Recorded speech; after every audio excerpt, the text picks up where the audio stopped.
Hi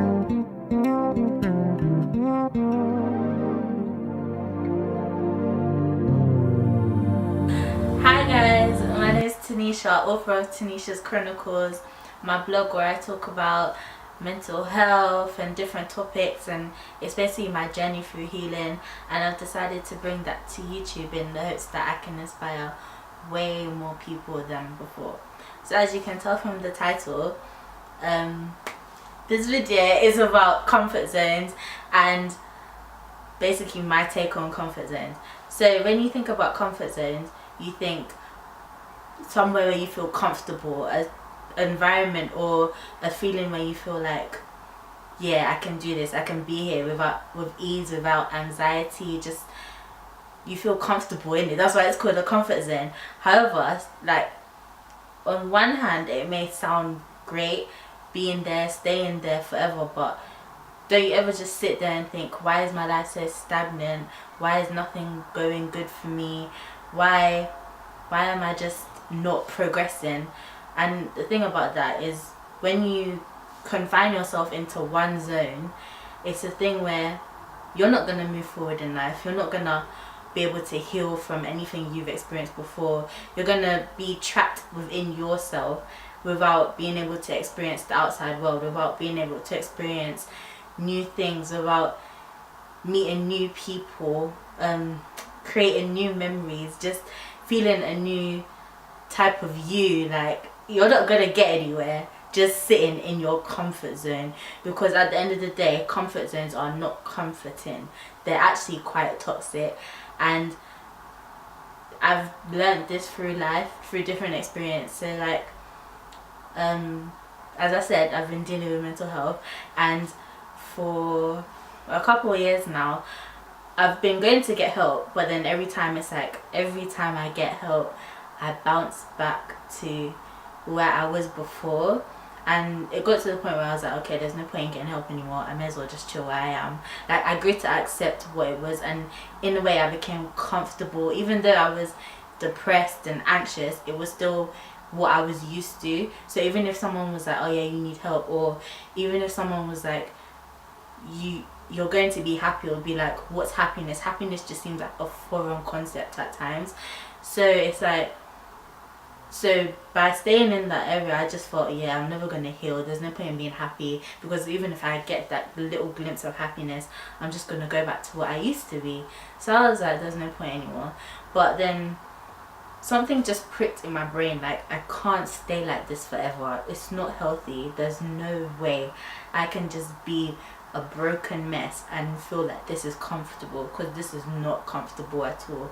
As in, I'm crying, I'm breaking down, I'm not doing anything. There's days where I'll just stay in my bed, like I should be doing work, getting a degree so I can do this and that, but I let my feelings and emotions take over me. So the other day I was like, no, I've had enough. So it may sound so small to you guys, but to me, I picked up the phone and I called the doctor. Went to talk to the doctor. The doctor was like, yeah, we're gonna put you on medication. And I was like, oh my gosh, back on medication, I can't do this. And then I was like, no, Tanesha, these are small steps, try it again. So I'm on the medication now, and I'm slowly getting there. And then I was like, okay, I can't just do medication alone, I actually need to go back to therapy. And I think that was the scariest thing in my head. Like, as I said before, it might seem so small to you, but I feel like when you're going through something, to be able to open up and talk to someone, it's really not that easy. And because I've been through it before, and I was just like, oh my gosh, it's just gonna have the same outcome. As in, I'm gonna go, I'm gonna be like, yeah, I'm getting my life on track. Then as soon as the therapy finishes, I'm gonna be like, okay, what now? But this time I really just want to do it differently. So I called them and they were like, yeah. And then you had to do like this test thing, I forgot it's called, the proper name, but at the end of it they were like, yeah, you're severely depressed. And I was like, what? Like, I was severely depressed. At first I was like, what does this actually mean to me? But then I was like, okay, now that we've found out what the problem is, I can move on and out of this. And by contacting them, I felt, okay, cool, this is my first step to healing. And this is what I'm saying, like, when you say I didn't contact them, I wouldn't even know what was wrong. Like, of course I knew what was wrong with me, but I didn't know it was to such a degree. So when you stay in that zone, it's like, if I had stayed in that zone, it's like I would not have I wouldn't be on my way towards healing. I wouldn't be on my way towards talking about my problems, figuring out what I can do here and here and here. And she even led me to this website. I might put the link below. And one of the modules on the website was talking about distress intolerance. I didn't even know I had distress intolerance. It's a thing where you can't deal with negative emotions properly, and upon reading it I realized, oh my gosh, and now that I know I have that as well, I can go through it and help myself and build from that. So it's just small things like that, like just building. Another thing about staying in comfort zones, as I said before, you don't get to experience new things. So the other day I went to Amsterdam for my birthday. And I know when everyone thinks Amsterdam, they think drugs, they think nightlife, but that's not my lifestyle. So no, I went with my family, and my brother is a daredevil, as in my brother will do anything. And there's this thing in Amsterdam called the Lookout. It's like a giant, it's the tallest swing in Europe, and you basically swing over the edge of the building. And my brother was like, we're gonna do it. I was like, no, we're not. Like me, I'm so scared of heights. No one understands. When it comes to heights, like just walking over London, I can't do it. Just walking over anything, walking upstairs sometimes, you know, you look down through the middle, I feel sick. So to go on this swing, I was like, I'm not doing it. My brother was like, we're doing it. I was like, I'm not doing it. Like, I am not doing it. Guys, oh my gosh. Okay, so you have to go up through the building first. So we got to the, not the top floor, but we got to the top, like middle bit.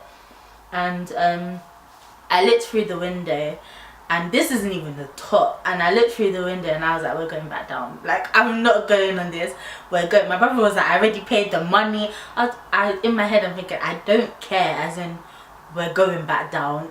I could see practically the whole of Amsterdam from where I was standing, and I was like, no, I can't do this to myself.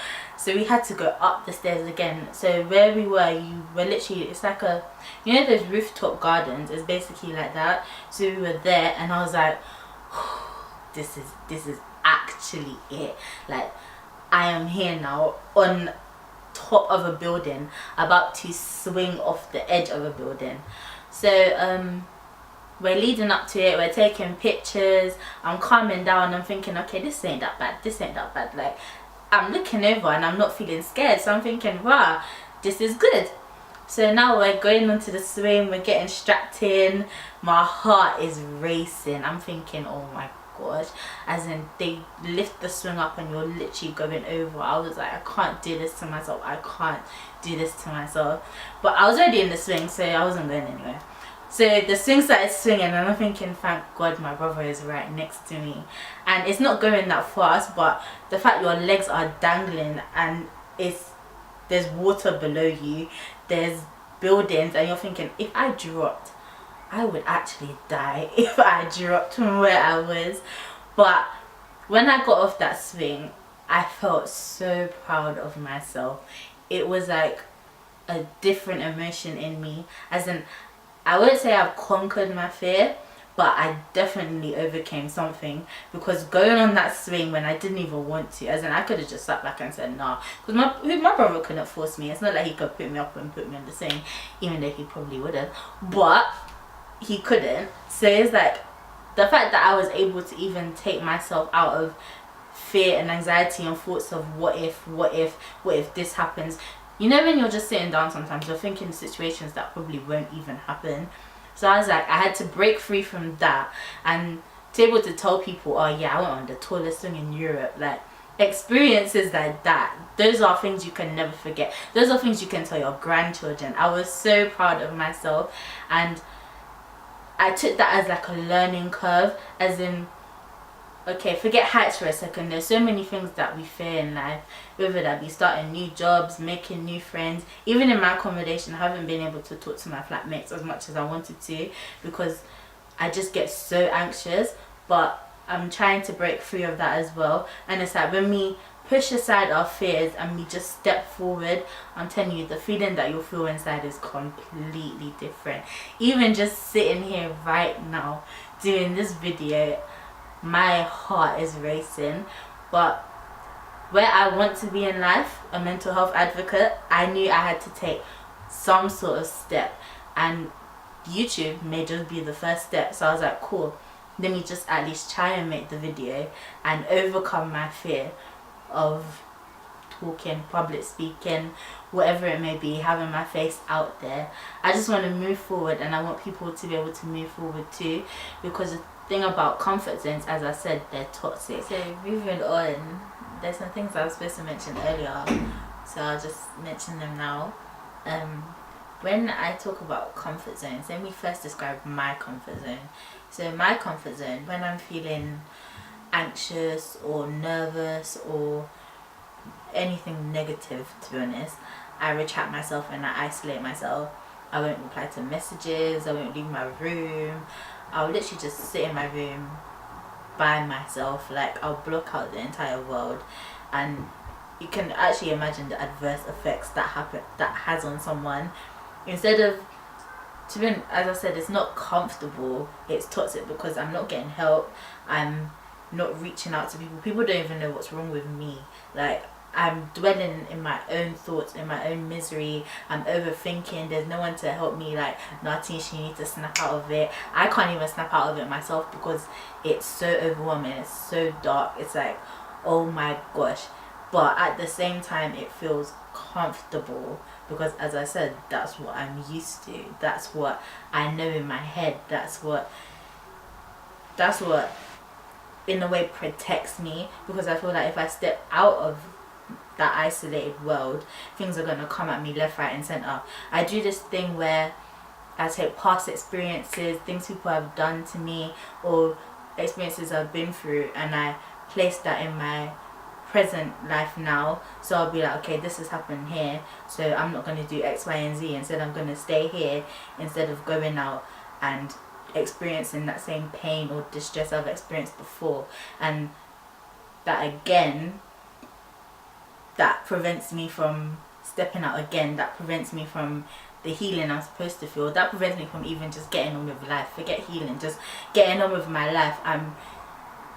I basically put my life on pause because of fear, and that in itself is just, it creates more misery for someone, it creates more hurt for someone, because it's like, you're not moving anywhere, you're not moving forward, you're literally just sitting there in darkness. Like, my life is bad, my life is, no one loves me. It's thoughts like that just run through your head, and as I said, there's no one to counteract what you're feeling because you feel so weak you can't even do it yourself. And these are traits I'm trying to unlearn, like the bad traits, and I'm trying to build myself up. But the only way I can do that is by actually getting out there, by actually forgetting about my negativity. Of course you're not gonna forget about it, but taking lessons I've learned from those negative experiences and moving on, moving forward, pressing on, instead of dwelling and thinking, nah, this has happened before, so it's just gonna happen again.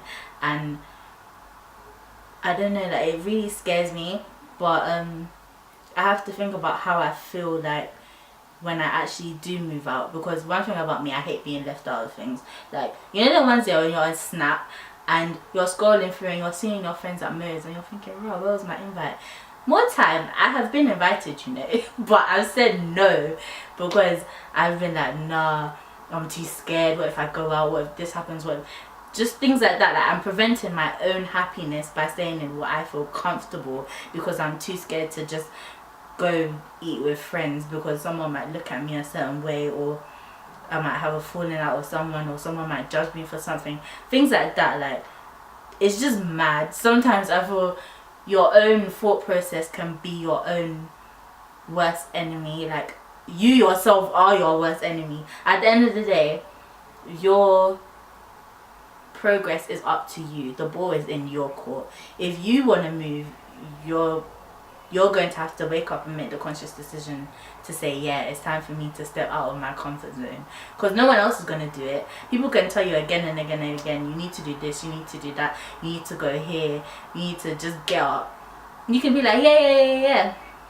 The only person that can actually make you do it is you, because where are you going? Like, no one can actually come and physically drag you and live your life for you. The only person that can live your life is you, because at the end of the day, it's your life. And that once you realize that comfort zones are actually destructive, that's the only way that we'll be able to push ourselves. Because I feel like, especially when you're going through anxiety or depression, you cower away at the slightest glimpse of change. Something could change and you'll be like, no, I don't like it. Like, what some may see as opportunities, we may see as a deterrent, when in fact that deterrent can be the one thing that can set you free. And I know it sounds strange, but trust me, like, progress isn't gonna come straight away. It's gonna take steps. Sometimes you're gonna feel like, no, I need to go back to my comfort zone, and sometimes you have to take 5 steps back to take 100 steps forward. It may sound extreme, but that, I'm speaking from experience. That is literally it. The amount of times I've had highs and I've been like, yeah, God is here with me, da da da da. Then I've gone back and been like, where's God at? Or I've reached places where I've been like, yeah, and then I just hit a, what's the word, plateau? I'm gonna say the words plateau, and it's like a standstill, and you just freeze, and you're like, nah, what's going on? And but I'm telling you, like, that's actually normal. You can't let it keep you in your box. We need to break these boxes, break out of it, and just grow and continue to grow. Because for me, I feel like you never actually ever reach a place where you're satisfied. I feel like life is a constant journey, and it's what you make it at the end of the day. Every day you need to wake up and have a new goal, a new point of life, like where you feel like, yeah, today I'm gonna do this, this and this, so by next year or by next week I'm doing this, this and this. Like, life never stops. It never gets to a point where you're like, okay, I'm done now, until you literally are done when you're on your deathbed. Like, that is the only time you can say, nah, I'm finished. But right now you need to live life. Like, you need to get out of the comfort zone and live life, because that comfort zone is not comfortable. So yeah, thanks for watching my video, guys. I don't know if I made sense, but I hope I've helped someone out there. And you know, let me know what topics you want me to talk about. Make sure you check out my blog, and yeah, I'll be back soon.